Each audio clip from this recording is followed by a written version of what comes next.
तो जिस तरीके से अलीगढ़ से ये मामले सामने आए हैं उसके बाद से हर किसी के जहन में यही है कि आखिरकार क्योंकि ज़्यादा उम्र अगर बात करें तो जो बुजुर्ग होते थे उनमें हार्ट अटैक की बीमारी देखी जाती थी, लेकिन ऐसे में क्योंकि अलीगढ़ में जिस तरीके से 8 से 14 साल के ये दो बच्चे थे जिनके अंदर हार्ट अटैक के लक्षण देखे गए, उनकी इस वजह से मौत हुई है। इसी को लेकर हमारे सहयोगी योगेंद्र हमारे साथ में बने हुए हैं। योगेंद्र, अगर बात करें क्योंकि हार्ट अटैक के इस तरीके से मामले सामने आना कितनी बड़ी चिंता का विषय है?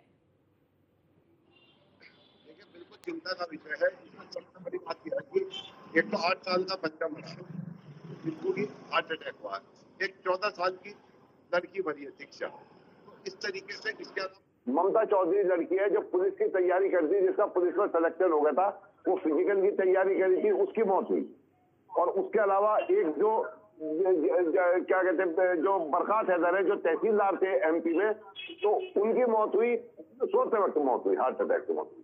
और इसमें सबसे बड़ी बात, लोग बाग ये कहते हैं कि आप अपने दिल का ख्याल रखें। एक डॉक्टर जिसकी उम्र केवल 35 साल थी, लवनीश अग्रवाल, ठीक है, उनकी सुबह टहल के आते ही हार्ट अटैक से मौत होगी।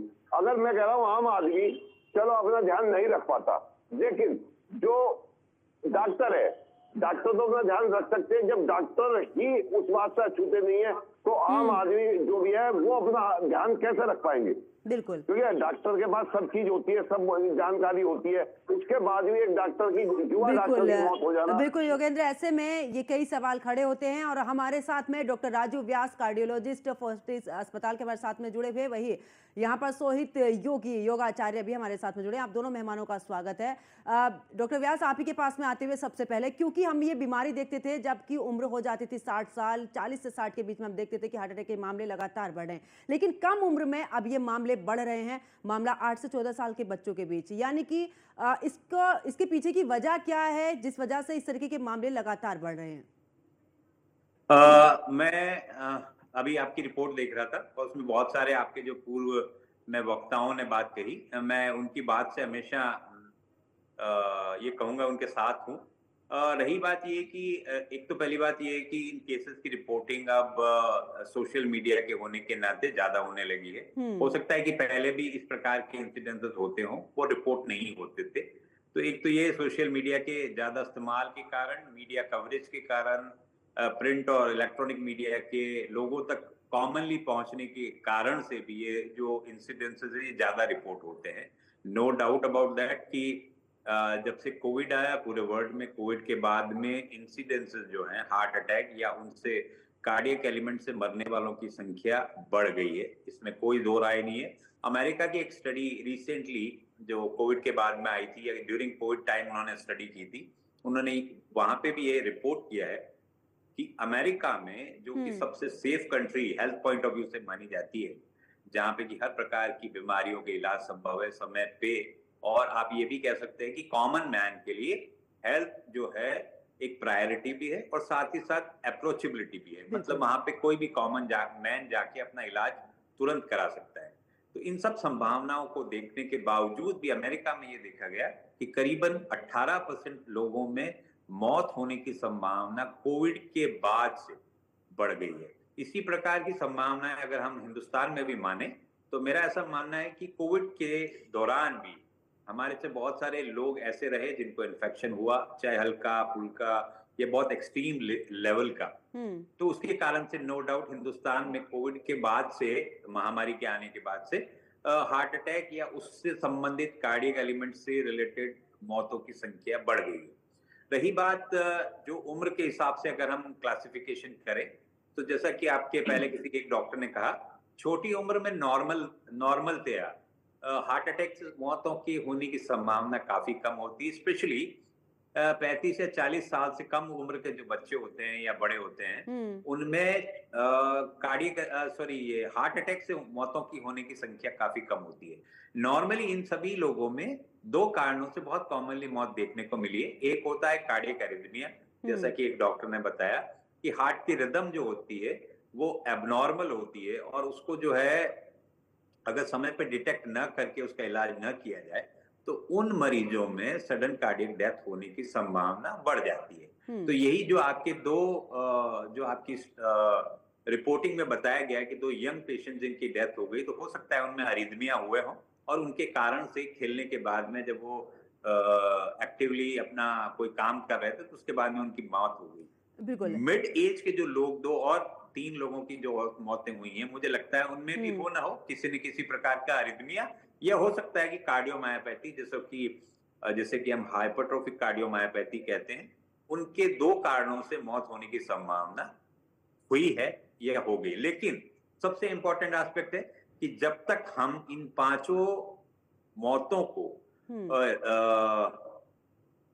जो है ये मेडिकली ये प्रूव ना करें कि इनका कॉज ऑफ डेथ क्या है, तब तक हम ये नहीं कह सकते कि इनके मरने का कारण क्या रहा। उसके लिए एक ही पॉसिबिलिटी है, इन सभी लोगों का अगर पोस्टमार्टम समय रहते कराया जाए तो मुझे लगता है कि हम लोग ये पता लगा सकते हैं कि इन 5 लोगों में मरने की क्या कारण रहे होंगे। बिल्कुल बिल्कुल डॉक्टर व्यास, लेकिन ऐसे में क्योंकि बच्चे आजकल हम देख रहे हैं कि अब बच्चे आउटडोर बहुत कम खेलने के लिए जाते हैं, उन्हें मोबाइल और घर में ही या तो वो टीवी से या फिर अपने लैपटॉप से, क्योंकि पढ़ाई की भी अगर हम बात करें, स्ट्रेस, और आज के समय में स्ट्रेस चाहे बच्चों को हो या बड़ों को हो, ये बढ़ता जा रहा है। क्या ये भी एक सबसे बड़ी वजह? देखिए, स्ट्रेस एक फैक्टर हो सकता है, लेकिन मैं 2-3 और फैक्टर्स भी इसमें मानता हूँ। स्ट्रेस एक फैक्टर है, लेकिन ये एक्सक्यूज नहीं है। आप मेरी बात शायद मानेंगी। स्ट्रेस एक एक्सक्यूज नहीं है कि जो मौत होगी तो स्ट्रेस ज्यादा है इसके कारण से होगी। स्कूल के आजकल के जो स्कूल्स हैं आप देखते हैं, उसमें स्ट्रेस को कम करने के लिए स्कूल्स में भी काफी सारे प्रोग्राम्स जो है वो स्कूल के लोग क्यूरिकुलम में लेके आए हैं। जहां जब मैं किसी जमाने में पढ़ा करता था तो उसमें काफी स्ट्रिक्टनेस हुआ करती थी, और साथ ही साथ हम लोगों के लिए उतनी लीनियंसी नहीं हुआ करती। आजकल बहुत चीजों में लीनियंट है, काफी क्यूरिकुलम लीनियंट है। आप में से बहुत सारे मार्क्स जो हैं वो अलग अलग तरीके से डिस्ट्रीब्यूट कर दिए गए हैं स्टडीज में। तो मुझे नहीं लगता कि स्ट्रेस एक अकेला फैक्टर है। जो इम्पोर्टेंट एस्पेक्ट है वो जो दूसरा है, जो आपने कहा कि हमारी फिजिकल एक्टिविटी जो है वो बिल्कुल ही बंद हो गई। जब हम लोग स्कूल में पढ़ा करते थे तो मुझे अभी भी याद है कि उसमें स्पोर्ट्स की 1 घंटे या 2 घंटे की क्लास हुआ करती थी, जिसमें हमारे पास क्योंकि सोशल मीडिया और मोबाइल नहीं हुआ करते थे, तो हमें हमारा टीचर एनकरेज करता था कि आप बाहर जाएं, चाहे ग्राउंड के 2 चक्कर लगाएं, चाहे कोई न कोई बाहर एक स्पोर्ट्स खेलें। तो मुझे याद है मेरे स्कूल के दिन और कॉलेज के दिन के अक्सर हम लोग ग्राउंड में 2 चक्कर, जो कि करीब ऑलमोस्ट लाइक 3 किलोमीटर का हुआ करता था। मैं मेडिकल कॉलेज में भी अपने कॉलेज में कैप्टन रहा क्रिकेट का, बहुत एक्टिव रहा लाइफ में। तो आजकल ये जो एक्टिविटी रिलेटेड इश्यूज हैं, मुझे लगता है वो हमारे स्कूल्स में काफी कम है, और उसके कई सारे कारण हैं। देखिए, स्कूलों में भी अर्बनाइजेशन हो गया, छोटी छोटी स्कूल्स हो गई, उसमें प्ले ग्राउंड्स नहीं है। तो ये तमाम फैक्टर्स है जिसपे मुझे लगता है कि हमें सभी लोगों को बैठ के ध्यान देना पड़ेगा कि फिजिकल एक्टिविटी स्टूडेंट्स की हम किस प्रकार से अपने स्कूल्स में और कॉलेजेस में इन बच्चों के लिए बढ़ाएं। और इसी वजह से थोड़ा सा फिजिकल एक्टिविटी रहेंगी तो ये सारी चीजें थोड़ा कम होंगी। मैं वापस लौटूंगी डॉक्टर आपके पास में, और सोहित योगी भी हमारे साथ में जुड़े हुए हैं।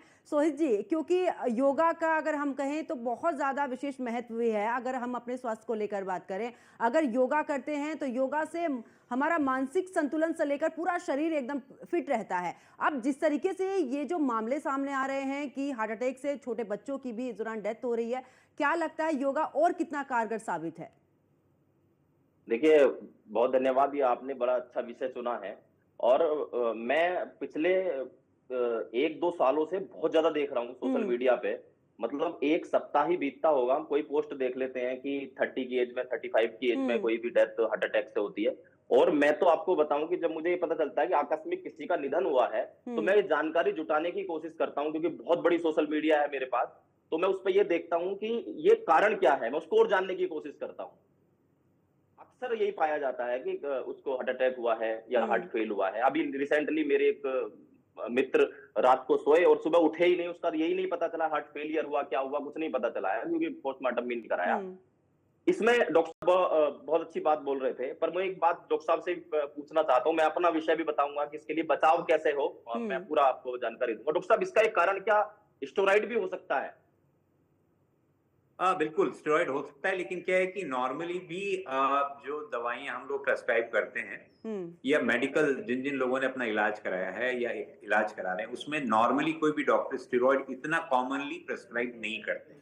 तो ये एक कहना कि स्टेरॉइड के कारण से डेथ हो सकती है, ये थोड़ा सा अतिशयोक्ति नहीं होगी मेरे अनुसार। ये लेकिन तो हाँ, एक आजकल बहुत ही रेयरली है, क्योंकि हाँ, जहां तक आप सवाल करते योगाचार्य जी, कि ये जो नीम हकीम टाइप के जो लोग होते हैं, जो कि अपनी पुड़िया में जो दवाइयां पेशेंट्स को देते हैं, मुझे लगता है उसमें कहीं ना कहीं स्टेरॉइड होता है, और हो सकता है कि वो सडन डेथ तो नहीं क्रिएट करता, लेकिन हाँ लॉन्ग टर्म में उसके कारण से बॉडी पे काफी सारे साइड इफेक्ट्स आते हैं, और उसके कारण से हार्ट में फेल होने की संभावना, हार्ट अटैक होने की संभावना नो डाउट बढ़ जाती है। हाँ, मैं यही एक्चुअल में मैं अभी एक रिपोर्ट पढ़ रहा था तो उसमें ये स्पष्ट लिखा था। और मैंने एक चीज ये भी देखा है कि बहुत सारे आजकल के युवा एक गलती बड़ी करते हैं, वो जिम में जाकर के जो पाउडर आदि लेते हैं और वहां पे हाँ। स्टेरॉइड वगैरह लेते हैं, वो भी एक बहुत बड़ा कारण है। वो सडनली जी। भी वहां पर जिम में भी कई ट्रेनर्स की, क्योंकि वो तो फिटनेस का भी ध्यान रखते हैं।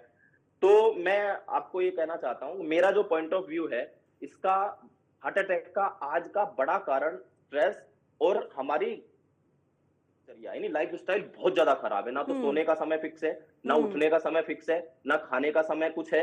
आज कभी खा रहे हैं, कभी कुछ कर रहे हैं, और एक्सरसाइज तो जीवन से लोगों ने निकाल ही दी है। मैं इसका एक बड़ा कारण मानता हूं।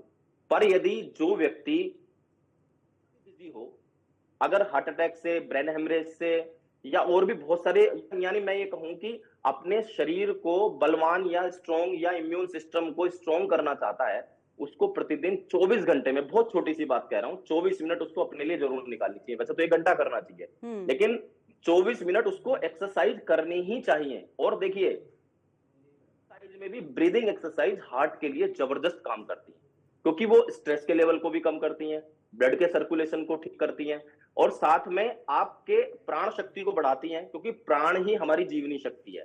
तो प्राणायाम, अभी मैं आपको बता देता हूं कि कम से कम 5 मिनट प्रत्येक व्यक्ति को अनुलोम विलोम प्राणायाम करना चाहिए। कोरोना के बाद जो फेफड़े हैं वो भी हार्ट और ब्रेन की श्रेणी में आ गए, क्योंकि कोरोना में हमारे फेफड़े ज्यादा इंपैक्ट हुए, ज्यादा खराब हुए।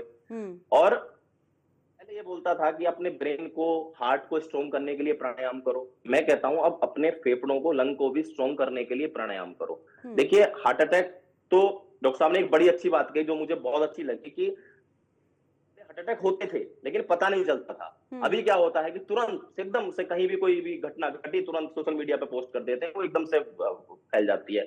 तो हम ये सोचते हैं कि ना जाने ये बीमारी। मैं तो ये कहता हूं, अगर आप कोई एक ऐसी रिसर्च करने लगे ना कि छींक आई और दिमाग की नस फटी, कितने लोग मरे, ऐसे भी दिन में 5-7 लोग निकल जाएंगे पूरी दुनिया के अंदर या भारत के अंदर, ऐसे भी निकल जाएंगे। छींक आने से दिमाग की नस फटी और मरे, ये कोई कारण नहीं है। छींक आने से, छींक तो सबको आती है, क्योंकि अगर आप किसी भी चीज पे कॉमनली किसी भी चीज पे, फीवर से कितने लोग, अभी मैं कितने केस मैंने सुने, जरा सा फीवर आया और उसके बाद में कोई ड्रिप लगाई और वो 24 घंटे में उसकी डेथ हो गई। कारण बहुत सारे हो सकते हैं, और आज सोशल मीडिया है या टीवी चैनल है, जल्दी जानकारियां जाने के कारण ये जल्दी आती है। पर मैं फिर वही कहूंगा कि जीवन में योग, प्राणायाम, एक्सरसाइज, जॉगिंग, रनिंग, और देखिए आज पोल्यूशन और प्रदूषण का समय है ना चारों ओर, खासकर दिल्ली बिल्कुल। एनसीआर में। मैं तो ईश्वर और के सोहित पास जी, से अभी जो गुजरात आपने ये इस बात का जिक्र किया कि पोल्यूशन है, सबसे ज्यादा दिक्कत इसी से बनी हुई है। जहां तक लगता है कि जो रिपोर्ट्स मैंने भी पढ़ी है, सबसे ज्यादा यही रहता है कि जब आपको साफ हवा नहीं मिलेगी तो जाहिर सी बात है कि बीमारियों का घर बनेगा आपका शरीर।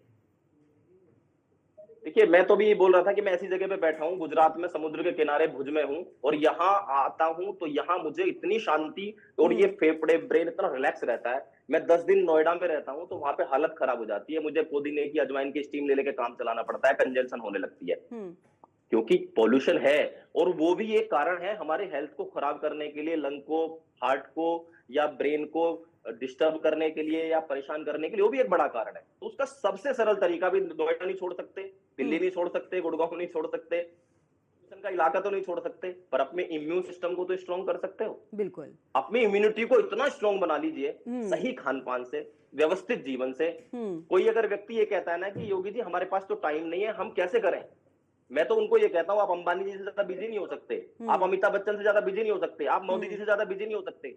हर प्रत्येक व्यक्ति 1 घंटा अपने लिए निकालता है, आप क्यों नहीं निकालते? अपने लिए समय निकालना, अपने स्वास्थ्य के लिए समय निकालना बहुत जरूरी है। आप सभी मेरे साथ में जुड़े, आप सभी का बहुत बहुत शुक्रिया।